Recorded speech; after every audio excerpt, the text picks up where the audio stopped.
LEIBAK ASIGI State Teret AMASUNG Union Territory Amada Manga Suba Phase Ki Taranipan Shuba Lok Sabha Meekhal Ki Vote Thadanaba Houkhre.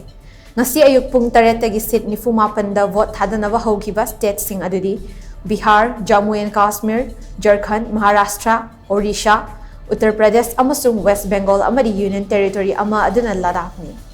Ngasi pangthokiba Manga Suba Phase Ki Lok Sabha Meekhal asi West Bengal da sit taret, Uttar Pradesh da sit taramari, Jharkhand da sit ahum, Maharashtra da sit tarahumdoi, Bihar da sit manga, Orissa da sit manga, Jammu Kashmir amasung Union Territory Ladakh da amamamni.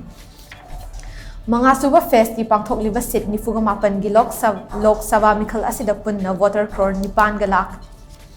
Marifu taraga mga na tongan ba polling station listing marifu mariga chatret ka kontra humdoida vote hadagani. Masida polling official lak mapan listing ni Fugataret na Meekhal asida mathaw pangthokli.